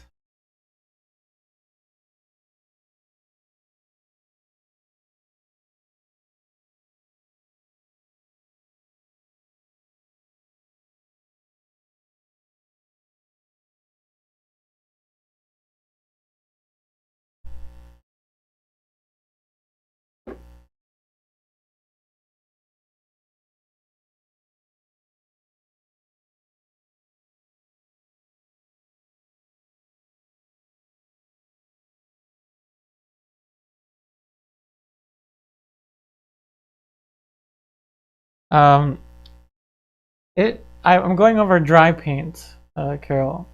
I didn't oil it out. The painting was dry before I worked on it today. Most of it's still dry at this point. I believe this is still dry. I wouldn't have put my hand there if I knew that it wasn't dry. This area, like the lips, are still dry.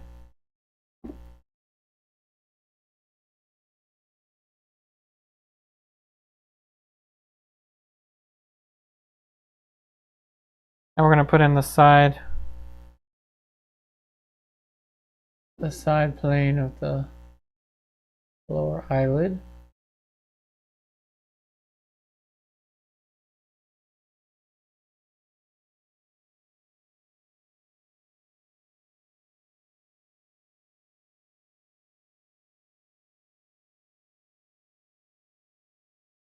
Yeah, I know. Rest in peace, Daniel Green.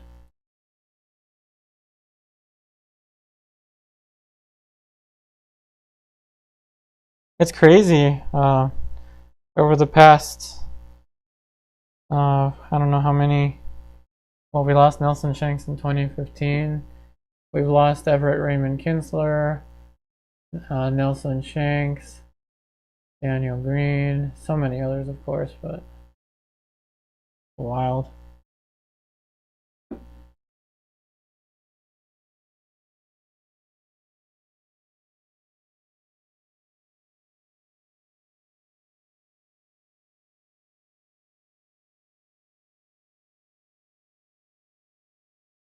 Alright, so let's use the bristle brush. Blend out some more edges.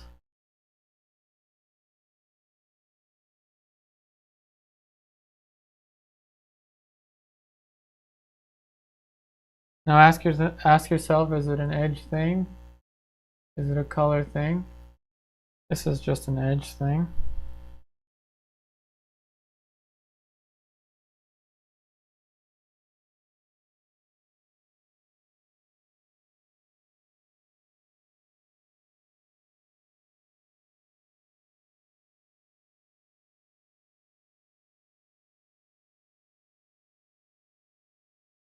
Hey boss, hello there. No thanks, how to draw with Maxine. Hey Carol, with that thing you went over, let's see. Yeah, I did brush over the face. It was to soften edges and to bring down texture. It's a Hake brush. Goat hair brush blender. I think it's for like ink painting or something. I forgot. It's a very cheap blending brush.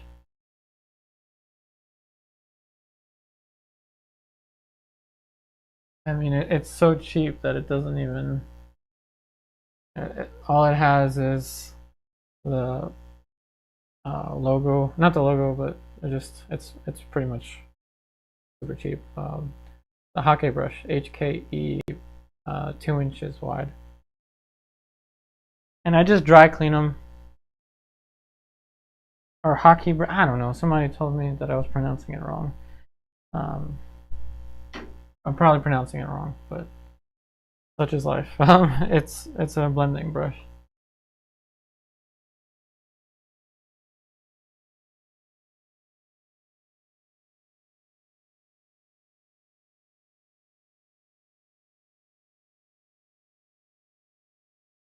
It does move the wet paint. It does, but it doesn't wipe it off because it's a really soft brush.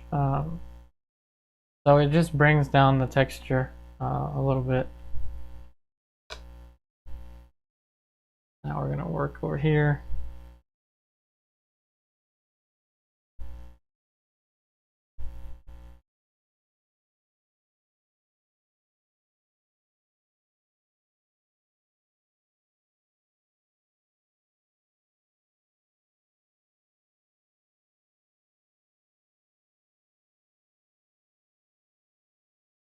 Now if I were smart, I would have kept the puddle of paint for the cast shadow.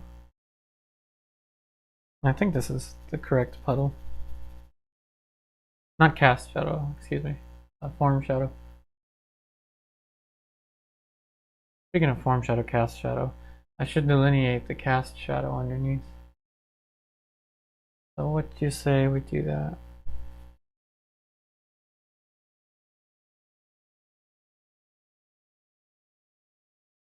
Hey Monique, oh yeah, sometimes the hairs do come off. Then I have to use a paintbrush to take the hairs out, but that's not too much. It's not that cheap of a brush.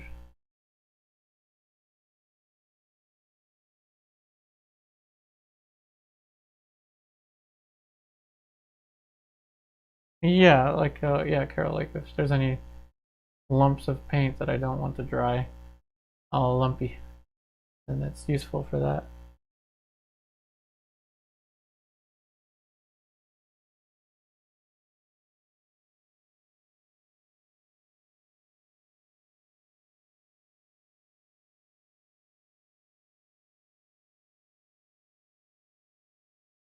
And for the most part, these brushes are really excellent. The brushes that I'm using, but sometimes this brush kind of squeaks. Now that we're talking about brushes, so I think sometimes I brush too aggressively and knock like the ferrules loose. That tends to happen with these, I noticed.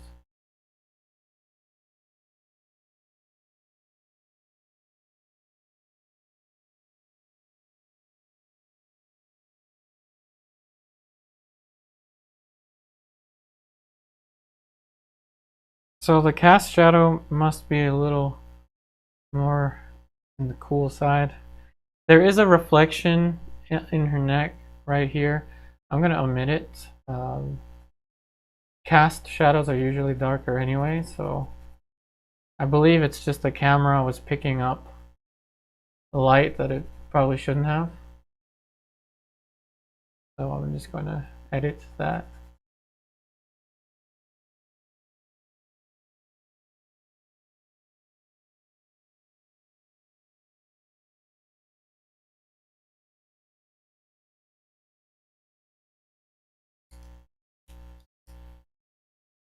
Hey Marzipan, oh thank you.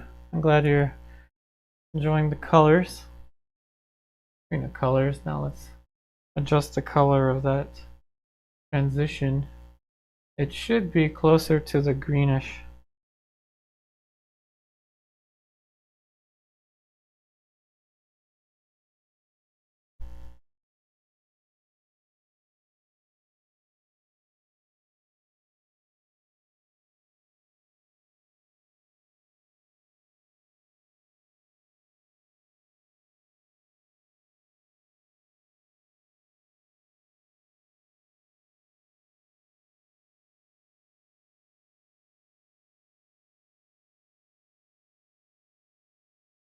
Hey, hi, man.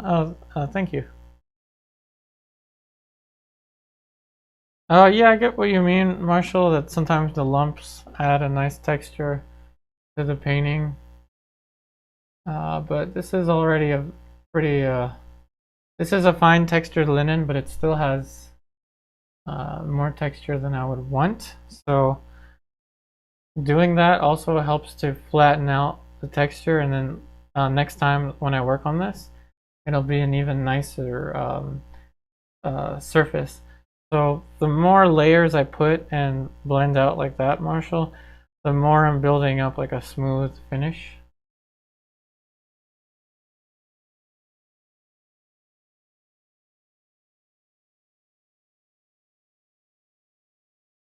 If you're Palma, do you sketch at a yeah, this was drawn directly. I didn't do any tracings or anything like that. Just directly on a linen canvas. Hey, how to draw with Maxine. Let's see. Do you paint with limited palette? Do you find that easier or harder? I think limited palette's harder. When you're painting a luminous environment, which is everywhere in nature, everything is luminous. It's harder, but it's easier on the student to learn, which is why with my online students, I start them off with the Zorn palette, the 4-color palette, and then eventually transition them into this extended palette. This would be much harder for me, and I would not get some of these effects with a limited palette. Oh, this is a freehand. Yeah, freehand. No gridding.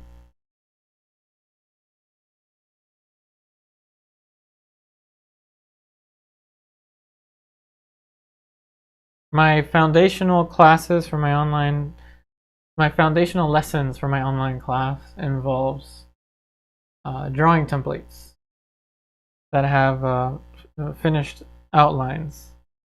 So I definitely start my students off that way, not with a grid, but with a more systematic way, which is great for learning, but it's like training wheels, and you want to eventually take the training wheels off, which is what not to hate on a grid or anything like that, but it's somewhat akin to training wheels. So you do want to eventually be able to just react to an environment, react to a pose, and paint, as freely as possible. However, using a grid and using a more systematic way of measuring is excellent for someone that is just getting into painting or drawing. My teachers never recommended that, but it can have pretty good results if done properly.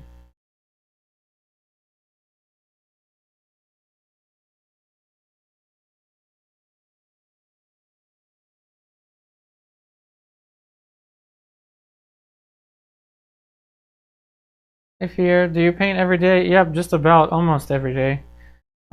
These days I've been kind of busy on Sundays, so I don't really paint on Sundays as much. But usually, yeah, every day. I've got a series of studio paintings that I'm working on. So if any of you know some galleries or online competitions or something, other than Portrait Society of America or Art Renewal Center, let me know.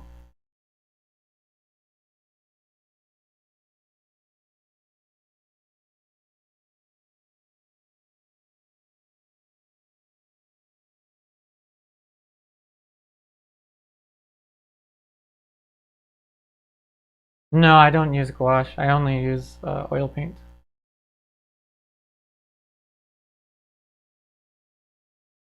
Alright, so now I'm going to adjust the side of the face always seems to be nearly perfect, but not quite. So I think there still needs to be more for the side of her cheekbone. And it's a cooler color.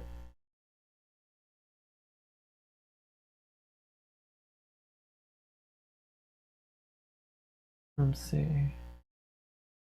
Hey, how to draw with Maxine. Do you ever go back and glaze parts of your portraits to change the tone, or do you tend to do your paintings in one hit? Definitely glaze over time, but not in the early layers of a painting.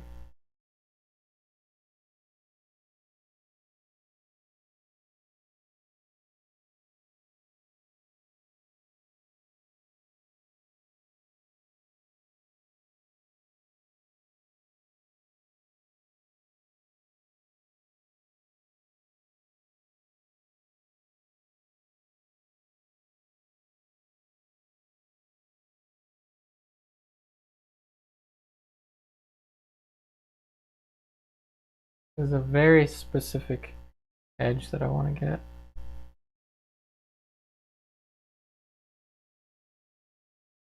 How do I find motivation to paint every day? That's an excellent question, Fear. You know, painting for me has been like almost like air, like the air that I breathe, and it's really just a matter of waking up in the morning and trying to be a better painter by the time I go to bed, and that's one of the biggest motivations for me. Also, I find motivation in nature, meaning painting from observation, right? I have this model pose for me weekly. She poses for me once a week, sometimes 2 times a week. And there's always so much to learn when you're painting someone from nature, and that's a huge inspiration for me.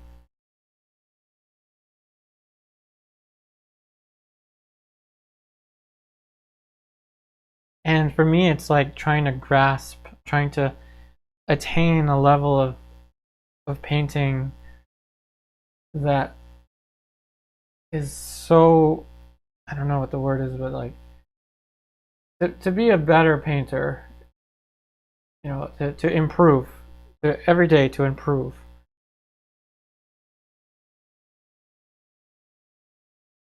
Is one of my biggest motivations. That's what really gets me going. For me, I love pushing myself.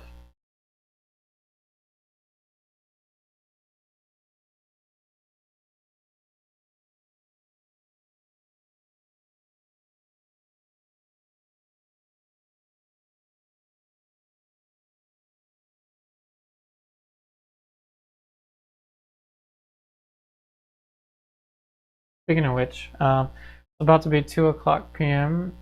Eastern Standard Time, so that means that we're about to be out of time for this one. So I'm gonna do a few last adjustments, and then we're gonna let it dry for next time.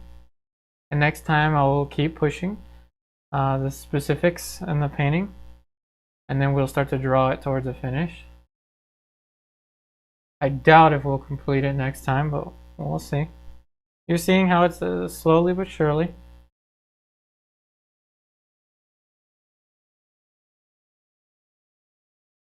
Time really does go by quickly, I think, when we're painting. Yeah, painting is difficult, yes. Very difficult. Hey Zainab, sketchbook. Oh, thank you. Hey Erwin. Yep, the masters have definitely left us a very a plethora of knowledge that we can build from. Plethora of knowledge.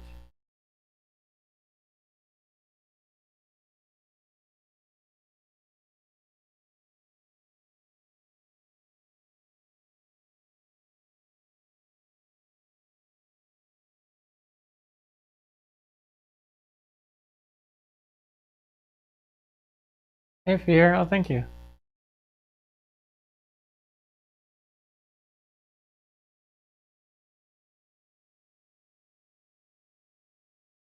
Alright, we're gonna key up a few more lights and then that'll be it. But don't worry, I likely won't work on this at all until our next stream. I got a ton of studio work I have to get to. And there's a mango smoothie calling my name, so I'll definitely leave this one be till our next time, which is going to be on Wednesday at 5 p.m. Eastern Standard Time. Notice I'm alternating it. Saturdays is 12 o'clock p.m. Eastern Standard Time.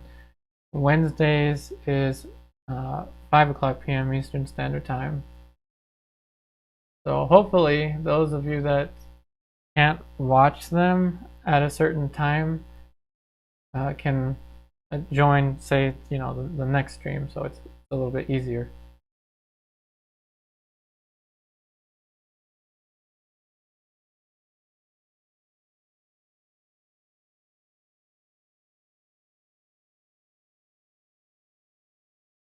Okay, get the sable out. I'm gonna put in a highlight for the nose, and I think we'll call it a day.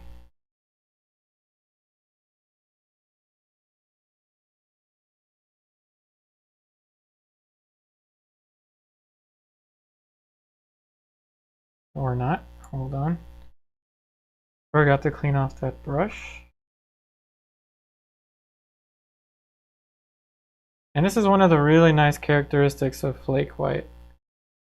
I'm going to show you really quickly. The ropiness of the... Do you see this? The ropiness of the Flake White. That's one of the superb aspects of Flake White.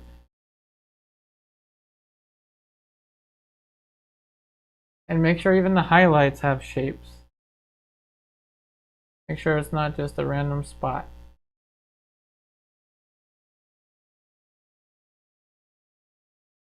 Alright, that should work. Yep, no problem, Kathy. Alright, so everyone, any questions? And again, this is a nice thing about using a selfie stick as a mall stick. Any questions, everyone? To whomever is still awake and with us.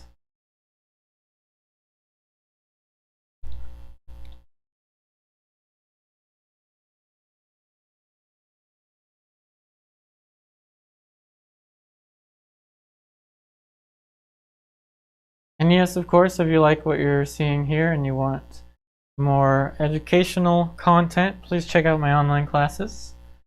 So in the description box of this video, you will see links to the online classes. And the online classes are meant for you to take at your own pace. I think we got a super chat. Oh wow, look at that. Thank you so much for the super chat from Monique. Thank you so much, Monique, for your super chat. Your super chat helps us out so much. Thank you so much. And the super chat's definitely going to treat me to a mango smoothie, because that is definitely on my list for things to do today, or to have.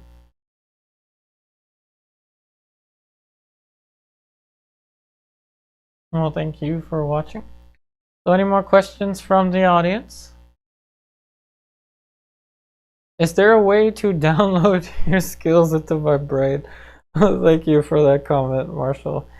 I tell you, the best thing is to do self-portraits. As many self-portraits as possible. It's a great way to learn. Definitely a great way to learn. 75 watching, 75 likes. Oh, awesome. Well, we have 71. Now 72 watching, but thank you everyone for the likes. And of course, if you want to paint with me camera to camera weekly, definitely check out Zoom, my Zoom tier on my Patreon. We could hang out every Tuesday, 12 o'clock p.m. Eastern Standard Time, and you could even see my studio paintings in progress. Thank you so much for your super chat, Brenda. Another very helpful contribution to my my videos and my work. Thank you so much, Brenda.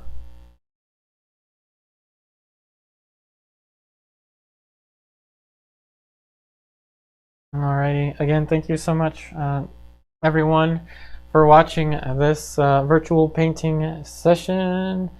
Hold on a second, we got another question. Let's see. This is how it usually is, because I'm usually going to sign out and then we get a question, so I just want to be able to answer as many as I can. Anything I can do about the lumps? If we're talking about with oil paint, then yeah, to use just a blending brush to get the lumps down, but it's not a big deal. If it does dry up, like impasto here is not such a bad thing. Here it's not such a bad thing, so it's not so much of a bad thing. But yeah, a blender brush or a fan brush like this one. It doesn't matter the brand; it's just a fan brush can help.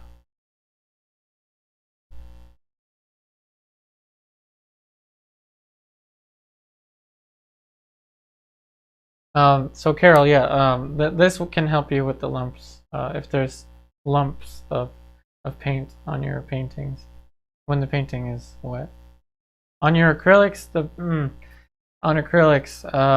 palette knife, you might be able to kind of scrape some of them off and then repaint. But my suggestion would be to just go into it with the water mixable oil paints or traditional oil paints. That would be my most suggested. Oh, thank you, Brenda, for everything. Yeah, Carol, I would definitely suggest to use oil paints over top.